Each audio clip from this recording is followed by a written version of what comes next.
안녕하십니까. 등산 역사를 연구하는 이산입니다. 오늘은 1922년 영국 에베레스트 원정대 2부에 대해 말씀드리겠습니다. 1922년 에베레스트 원정팀은 당시 영국 최고의 산악인을 선발한 팀이었습니다. 하지만 인도 현지 사정을 잘 알고 있던 찰스 브루스 대장의 판단은 런던의 원정위원회 임원들과 생각이 달랐습니다. 브루스는 전속 카메라맨 존 노웰의 많은 카메라 장비 운송 장비 핑계로 인도 현지 구르카 군인 다수를 원정대에 포함시키겠다고 통보를 했습니다. 당시 구르카 연대 장교로 네팔어에 능숙한 제프리 브루스 대위와 존 모리스 대위는 수송과 통역 담당으로 충원이 되고 구르카 군인 다수가 인도 현지에서 선발에 참가를 시켰습니다. 브루스와 모리스는 군인으로 등반 경험은 전혀 없었지만 둘 다 네팔어의 능숙한 인물로 많은 장비 수송에 짐꾼과 세로파를 통솔하는 데 도움이 되었습니다.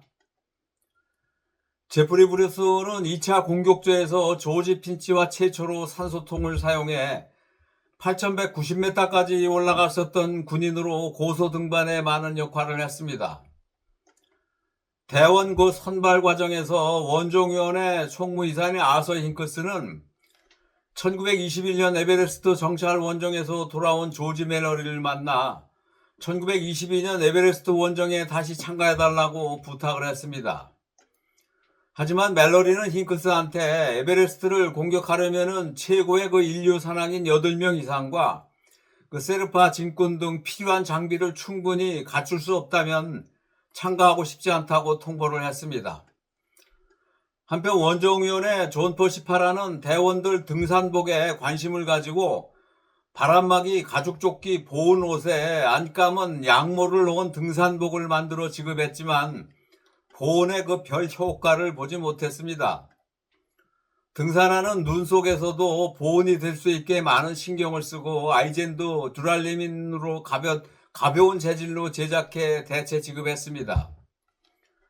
화학자이자 산소통 전문가 조지 핀치는 최초로 찬바람을 차단하기 위한 보온 등산복을 자신이 직접 만들어 입고 갔습니다. 당시 핀치의 등산복은 겉감은 풍선 천을 사용하고 속에는 5리터를 넣어 누빈 웃돌이 재킷과 침낭을 가지고 갔습니다. 이때부터 핀치가 착용한 등산복과 침낭이 히말라야 원정 등산복의 모델이 되고 기본적인 5리터 우모복으로 발전하기 시작했습니다. 대장 찰스 브루스는 원정 음식에 많은 관심을 가진 인물로 출발하기 전 요리 후보자들, 쉽게 말해서 주방장들을 선발해 면접을 보고 인도 북부 도시 다리질링에서 직접 요리한 음식을 먹어보고 평가한 다음 당시 최고의 요리사 4명을 선발해 데리고 갔습니다. 브루스는 원정대원들의 식사를 아주 중요하게 생각했었습니다. 군 출신으로 야전에서 특히 음식이 잘못되어 대원들 질병에 취약할 수 있다고 생각하고 입맛에 맞는 음식 섭취가 1번으로 생각했습니다. 인도 주둔 구르카 부대 장교인 에드워드 노턴과 전속 카메라맨 존 노엘은 자신의 개인 주방장을 별도로 데리고 갔습니다. 런던의 원정위원회 임원들은 이번 2차 원정은 당시 영국 최고의 산악인들이 참가하니까 정상에 갈 수 있다고 다들 착각하고 있었습니다. 하지만 이들은 8,000m 이상 고서에서 인간이 산소 없이 생존할 수 있는 것에 대해 많은 의문점을 갖고 있는 상황이었습니다. 왜냐하면 인간이 8,000m 이상 올라가 본 적이 없기 때문에 이 난제를 어떻게 풀어야 할지가 가장 큰 문제로 신경이 쓰였습니다.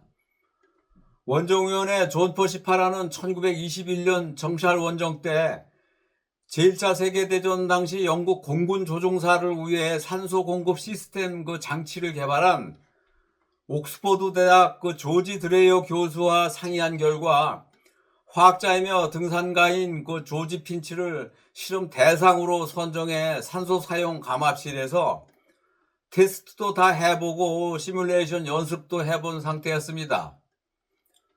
당시 이들은 산소를 사용했을 때와 산소를 사용하지 않았을 때 신체에 주는 영향 차이가 너무 커 고소해서 산소를 사용해야 한다고 판단을 했습니다.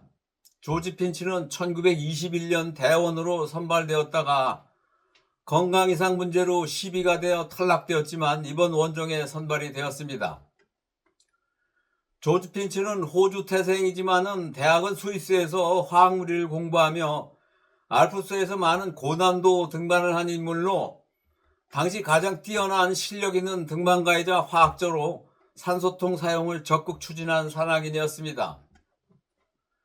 원정위원회는 조지 핀치와 조지 멜러리가 한 팀이 되어 산소를 사용해 정상을 공격하면 가장 성공 가능성이 있다고 평가를 했었습니다.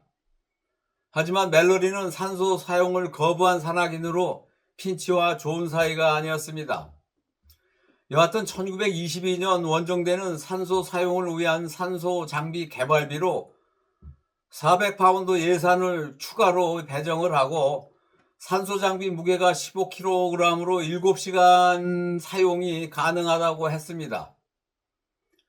드레어 교수는 8,000m 고서에서 산소통 사용 시 산소가 안 나오면 죽을 수 있다고 생각했지만 제1차 공격조 에드워드 노튼, 조지 멜러리, 하워드 서머벨은 무산소로 인류 최초로 8,138m까지 올라가도 별일이 없었습니다. 당시 원정에 참가한 대원들 중엔 산소 사용은 비스포츠적인 등반 행위이고 영국적이지 않다고 산소 사용을 할 것이냐 말 것이냐 가지고 찬성론자들과 반대론자 둘로 갈라져 심각한 말싸움을 했습니다. 드레이어 교수는 7,000m 이상에서는 무조건 산소통을 사용해야 한다고 강력하게 주장을 했습니다. 대장 찰스 브루스는 산소 사용을 찬성을 했고 원정위원회 아서 힌크스와 조지 멜러리는 반대를 했었습니다. 1922년 에베레스트 원정 대원들은 인도 북부 도시 다르질링을 모두 집결하고 3월 26일 1차로 먼저 다르질링, 시킴, 티베트, 캄파종 루트인 1921년 원정 루트를 따라 출발을 했습니다.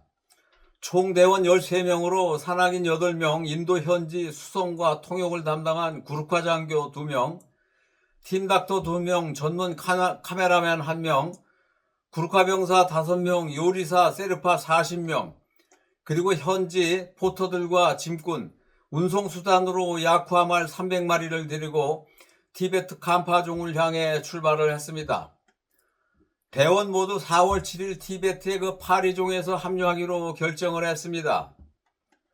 티베트의 3월 추운 날씨에 대원들의 등산복 양모 우모 옷으로는 추위를 이겨낼 수 없었지만 조지 핀치는 자신이 직접 만들어 입은 등산복인 누빈 오리털 우모복을 입고 갈 뿐이었습니다.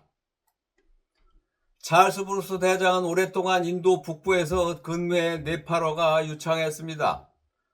티베트 트레킹 도중 현지 세르파 포토들, 지역의 촌장과 친구가 되며 인간미로 이들을 포용해 원정 대장 브루스가 멋진 리더라고 생각했습니다. 티베트를 싫어한 조지 멜러리는 황량한 이곳에 다시 오니 친근한 느낌이 들어 놀랍다고 말했습니다. 대원들은 세카르종까지 가서 1921년 루트보다 남쪽인 팡나를 거쳐 에베레스트 계곡으로 직접 들어갔습니다. 1921년 루트보다 직선적 루트였습니다. 오늘은 여기까지 하겠습니다. 다음은 1922년 영국 에베레스트 원정대 3부에 대해 말씀드리겠습니다. 조지 핀치는 파리에서 공부할 때 형과 함께 노트르담 대성당을 등반한 후 이 루트는 비종교적인 루트라고 말했습니다. 핀치는 스키광으로 1908년 알파인 스키클럽 창립 멤버라도 참여하고 등산은 스포츠가 아니라 삶의 한 방법이라고 말을 했습니다. 등산 역사에 관심이 있으시면 구독해 주십시오. 감사합니다.